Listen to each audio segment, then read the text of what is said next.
Hey, I want to tell you about RacerX's latest promo that they have going on. If you subscribe or renew today, you're going to get some awesome stuff. You're going to get a RacerX trailer sticker and a license plate frame.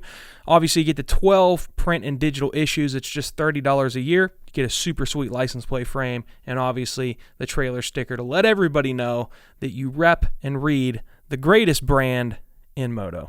Go to racerxonline.com/moto marketing and subscribe there.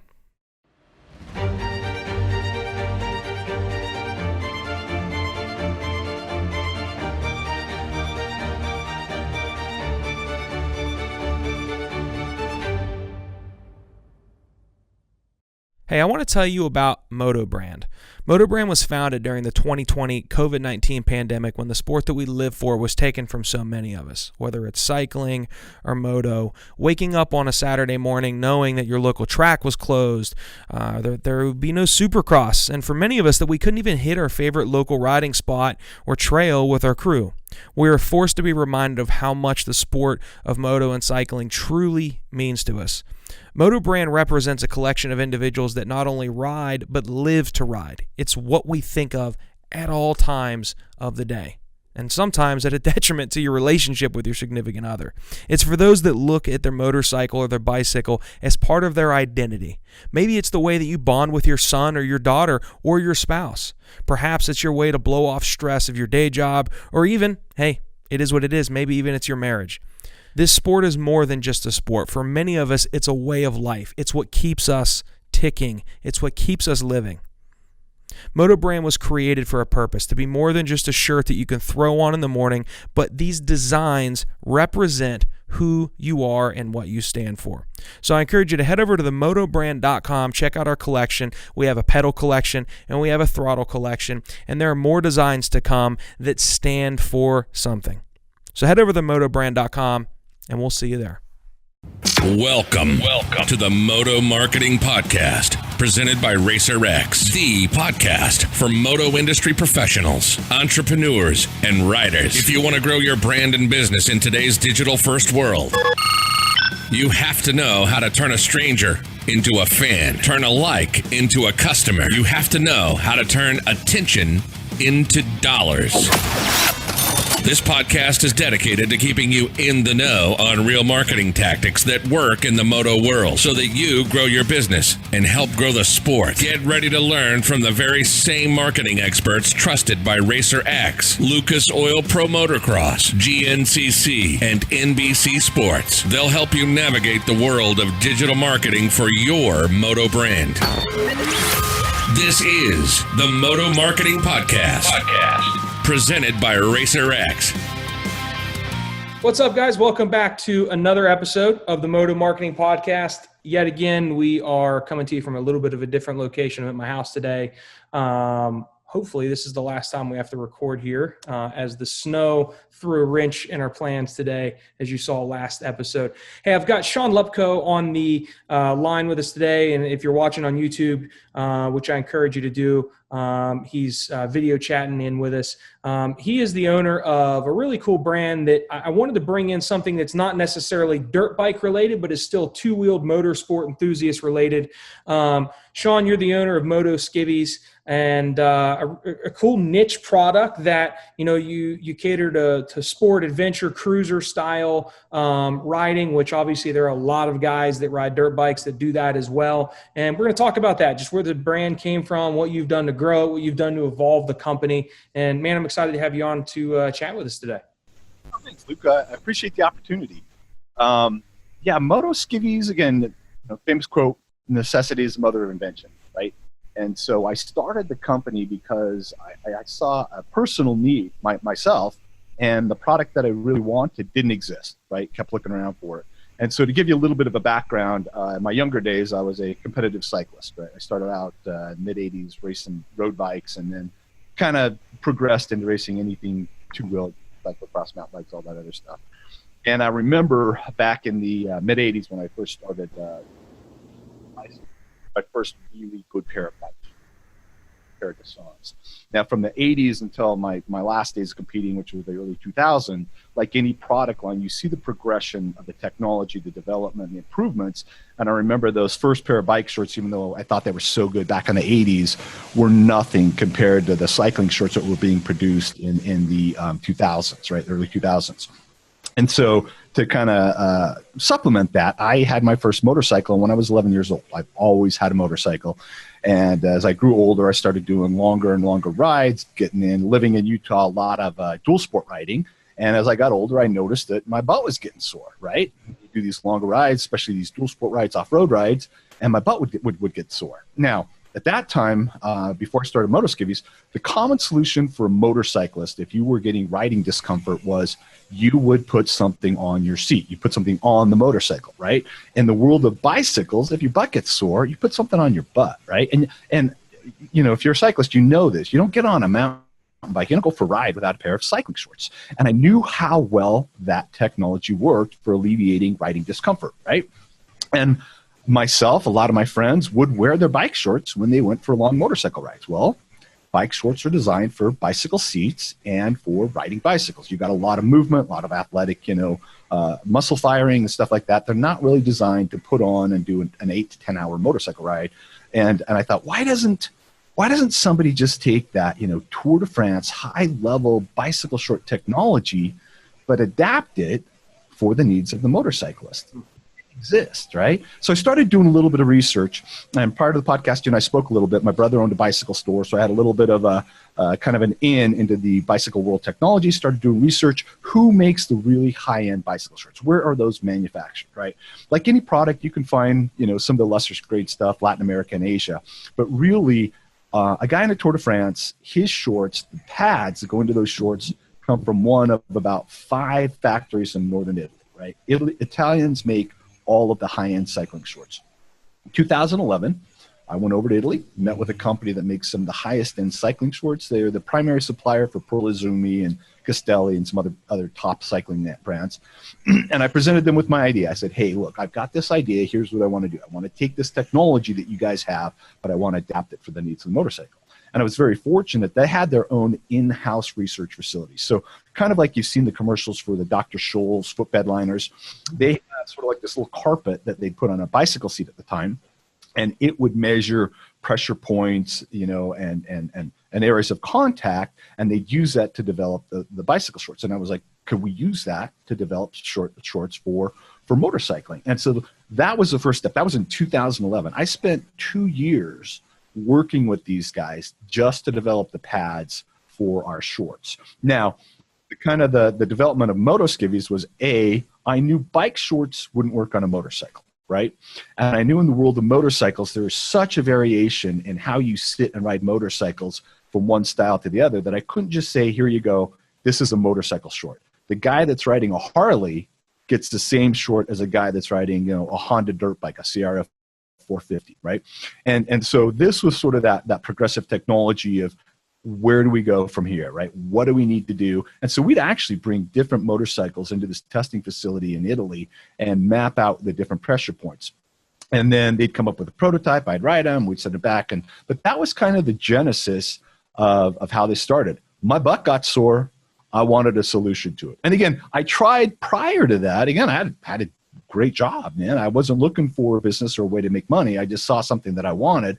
And everybody I talked to that rode motorcycles was like, oh, man, if you find that, let me know. I'll buy them. And so I thought there was some commercial viability to the idea. And that was sort of how we developed Moto-Skiveez. And our first product really was the bike shorts. Well, I'll call them, motorcycle shorts. So when you go to your site, you see sports style, adventure style, cruiser style. Do those different styles all go from kind of what the caricature illustrates, the positioning of the sports style being more forward, almost like you're on a road bike, versus the adventure style versus the cruiser style? Was it different research that went into all those, and did you have to drill one down and then take that whole process and then, several months later there's the other style? How does that unfold? I wish I was in my home office, and I say, because I have literally bags of samples. Yeah. This. And my first approach was going to be, we're going to have like a standard, we'll call it a footprint, right? This is the motorcycle footprint. And what I was hoping we could do is just sort of adapt the thicknesses and the areas of the padding for the different motorcycle riding positions. And after some initial testing, we realized that's just not going to work.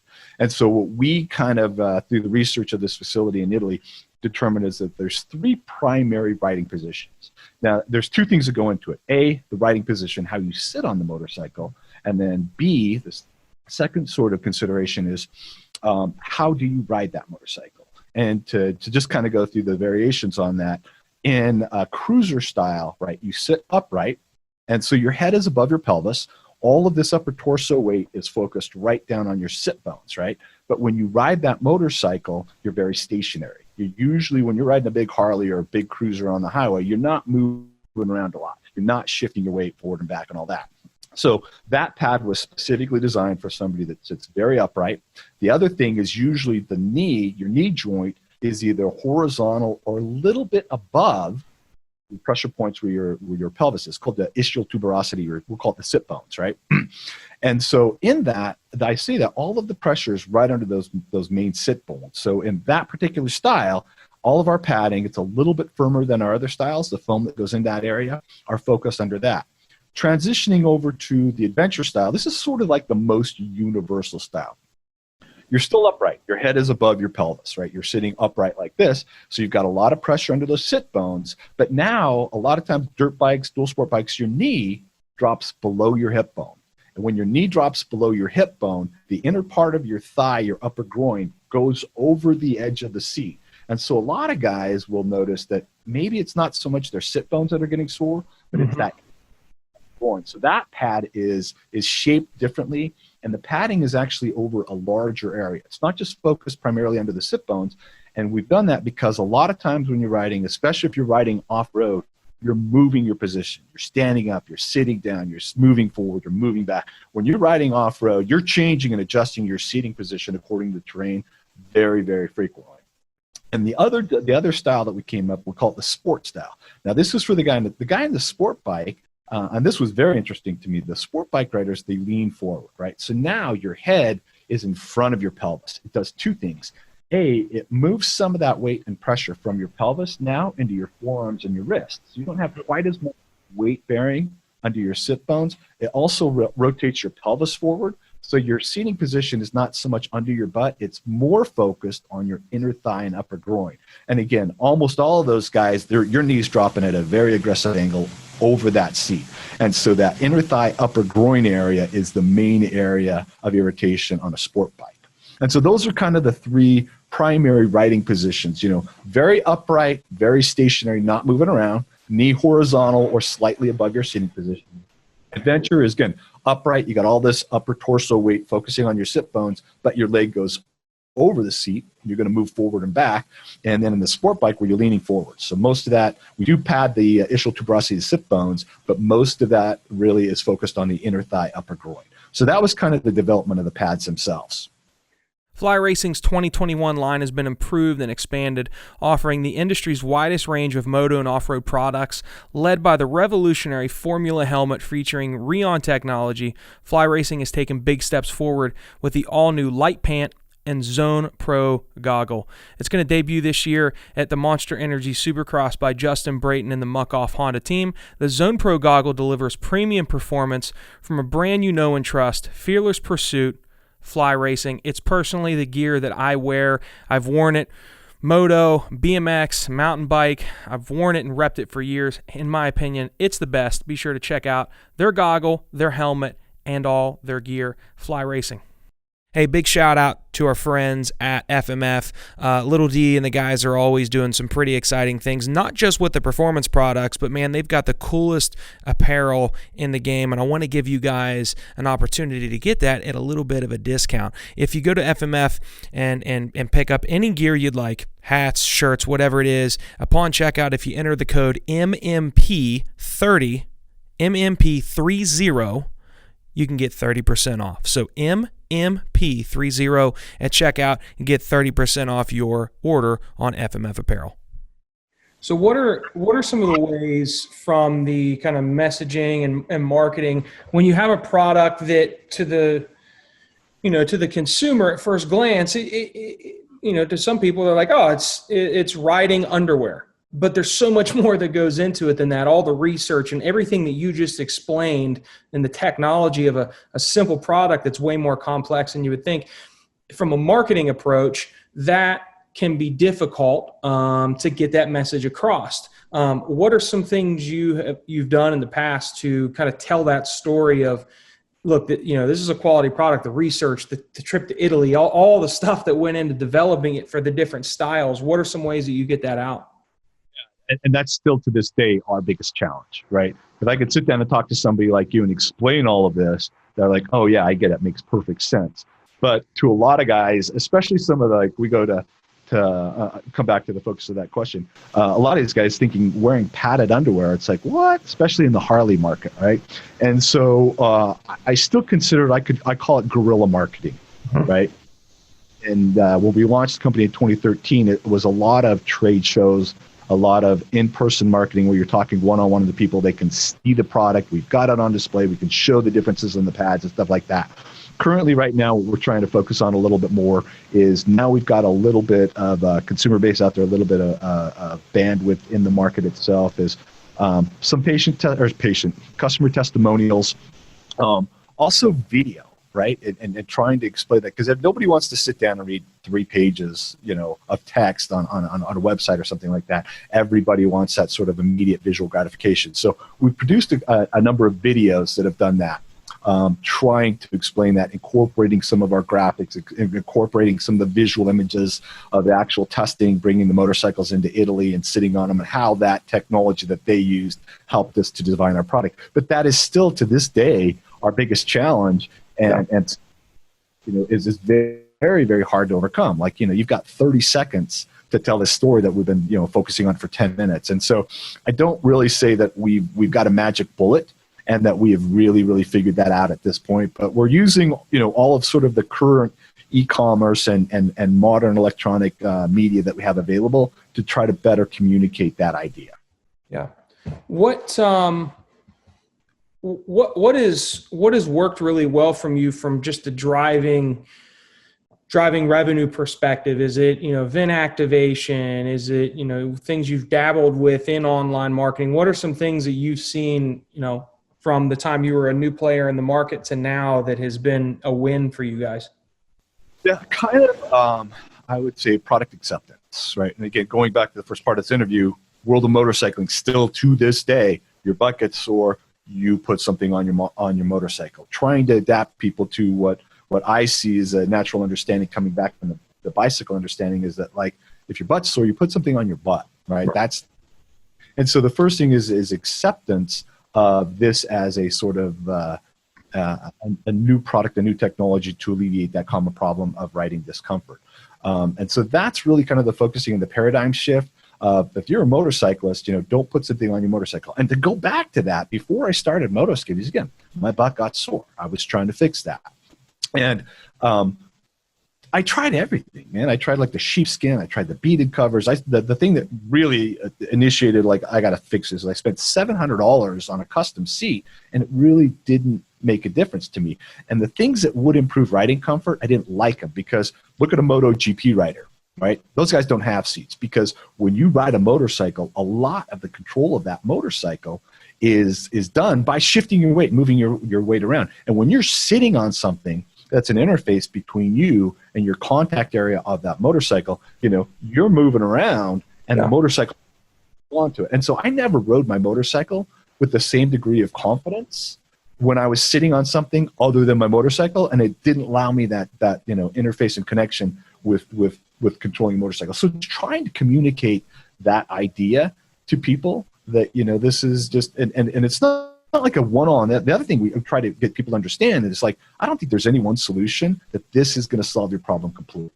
You ride a motorcycle far enough and long enough, your butt is going to get sore. It's just try to increase your overall comfort, and it's multifactorial. I tell people this day, if you have a crap seat, no matter what you do sitting on your motorcycle, it's going to have a limited effect because you're sitting on a seat that doesn't really fit your anatomy. But again, it's just trying to communicate that idea that, this is another solution, and it's been adapted in the world of bicycling for 60 years. This is something that has a proven technology to improve riding comfort. So obviously the majority of everybody that listens to this show rides a dirt bike, and a lot of the folks in that audience have a sport or a cruiser style bike as well. But I'm hearing what you're saying, and I even think back to where, man, I have a 450, and I always tell people, like, that thing rips my pants off. Like, it is such a powerful motorcycle. I have found that it's more comfortable when I wear my cycling bibs underneath my moto gear. But the same thing you were saying about why your product was created, cycling bibs aren't really meant to be worn at the capacity that I wear them on a motorcycle. Have you ever considered creating a product for the off-road motorcycle enthusiast as well, or can something that you guys have now actually just transition easily over to that? To that effect, absolutely, you're correct, right? And so our first shorts, the Sport, the Cruiser, the Adventure, were designed for people to get on their motorcycle in the morning, ride all day long, and they're just doing some sort of sport touring or whatever, dual sport riding, basically. But same thing, guys that are doing hard enduro riding, stuff like that.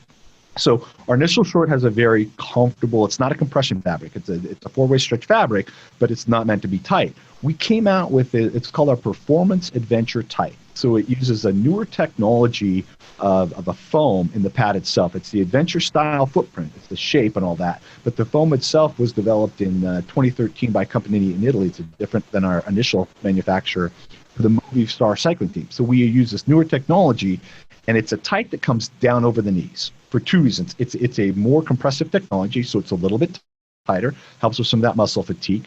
It's also designed for guys that are wearing knee braces, right? And that I found, because I do a lot of dual sport off-road riding, had a big KTM, is when you're standing and sitting, depending upon what you're doing, a lot of times your protective outer gear will abrade, because as your knee bends and moves and you're standing up and down, your textile rides over that joint, right? And so this has full coverage. It's a very, very thin, lightweight fabric. It's actually two different fabrics incorporated with a mesh fabric, specifically designed for people that are doing aggressive off-road riding. That's the first thing. The second thing is, there was a study done in 2013 in England that showed there is a direct correlation with riding motorcycles for extended periods and developing vein disease in your lower legs.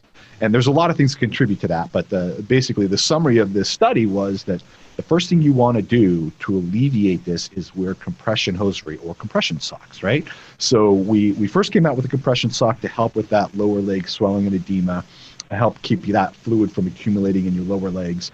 But then I did a 16-hour ride, off-road ride on a KTM, and most of that was standing on the pegs. And I'm close to 200 pounds, and a foot peg is that wide.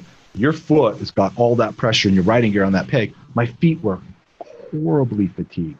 So there's a new type of fabric technology in athletes. So we have, specifically for guys that are riding dirt bikes that are standing up on the pegs, a compression sock that has a special type of supported fabric weave. It's under the normal ligaments in the arch of the foot where you're standing on the peg, but then also around the Achilles. And so for these guys that are riding dirt bikes, doing a lot of off-road riding, A, they're a little bit younger demographic, and B, you're finding a lot of these guys don't sit on it, right? You watch a Supercross race, those guys are never sitting down on the seat. Their butt doesn't get as sore. Desert racing, GNCC stuff, you're sitting down a little bit more. Long answer to your question, but yeah, our Performance Adventure Tight and our Performance Compression Sock are both designed specifically for guys that are riding off-road that want to improve that overall. Well, that's good to know. That I actually didn't realize that there was actually a product that I could go pick up right now if I wanted to for the GNCC series or Pro Motocross or anything like that. You have a product for that. What's next? I mean, is it something that you're still trying to better your current line of products, or have you are you expanding the product line? Is there anything exciting that you're working on, partnering with any brands or anything like that you can speak to? Yeah. Well, a couple of things. We're always looking to do product improvement, right? Like this new pad technology. So now we're going to start incorporating this new pad development technology into all of our products. I don't want to try to be all things to all people. Sure. So what we're trying to focus on is primarily base layers. We want to find that space. We want to become, I look at the logo on the side of your shirt, it looks like it's an Under Armour, right? We want to be the Under Armour of motorcycles. We want to focus primarily on base layers and not try to get out of our full product line. But we're looking at continually improving our main product line. We've introduced a couple of little base layer tops. We're looking at some new technologies in fabric for our base layers. The natural progression right now, we get a lot of requests for guys that incorporate all of our products right now are designed to improve comfort, but not offer protection. And so we're looking at incorporating some sort of protection component into our products so that if you fall, obviously you'll have that aspect to it as well. But so we are definitely looking at possibly a cool weather line. All of our products right now are designed for riding in warm weather. Most motorcycles ride when they're warm. It's warm weather out. You're in all that riding gear, you got hot and sweaty. So there are some technologies. I've got an idea right now that I'm working through some IP with on a sort of a dual sport off-road boot. Which is a little, again, I see this need specifically, and I will tell you, there's 100 companies making motorcycle boots. This is unlike anything that's on the market right now. But before we do move forward, kind of push the ball down the field on that, I want to make sure that we've got the proper protection around this design idea. Again, it's yeah. That's awesome. Well, Shawn, I appreciate you being on. It's I find niche products super intriguing because it's there's so much that goes into, like you said, just the development of it, then trying to figure out how do I promote this thing. And I'm just always been very intrigued by that. We had a glove brand on here recently. It's the same conversation. It's how do you carve that place out in the market for your product? So I always find these stories intriguing. Where's the best place for people to check you out? Obviously your website, Moto-Skiveez. It's Skiveez. I'm sorry, Moto-Skiveez.com. Is that the best place, or you do anything much on social media that people should follow as well? So my age demographic, I'm not as skilled at social media as I should be. Sure. Unfortunately. But yeah, we do have a Facebook page. Best place to check us out is Moto-Skiveez. And I know that your parent company, Impact Marketing, actually set up last night for any of your listeners that are interested, a coupon code. Oh, cool. Anybody goes to our website and places an order, puts in the coupon code IMPAKT, they get 10% off anything that they order. And we'll put that up for the next 30 days. That's awesome. I appreciate this. This will go out probably week after next. So there'll be plenty of time. And again, if you go to Moto-Skiveez.com, it's Motoskiveez.com, and you type in IMPAKT, Impact, you'll be able to save a little bit on that purchase. I appreciate you doing that. That's awesome. Any other questions for me? No, man. I enjoyed the conversation. You're super well spoken. Like, you sound like you should have your own podcast. So it's always good to rap with people like that are comfortable having a conversation about their business, and I think people will enjoy this. And yeah, man, we'll keep in touch, and I look forward to checking back in with you here soon, and maybe we'll have you back on here one of these days, and to get you on an e-bike, and like we were talking about before we hit record. Find yourself out in Utah, Moab, Utah. If you ever find yourself out here, let us know, man. No doubt, man. I appreciate it. It was great chatting with you. Luke, thank you so much for the opportunity. Awesome. Thank you for listening to the Moto Marketing Podcast. If your goal is to get real, measurable results from your marketing that will grow your company revenue, then check out how Impact Media can get the same results that they have for Moto's most iconic brands by visiting thinkimpact.com. That's THINKIMPAKT.com. Have a marketing question that you want answered on the show? Send your questions to questions@motomarketingpodcast.com. Don't forget to rate, review, and subscribe to the podcast. And we'll catch you on the next episode of the Moto Marketing Podcast.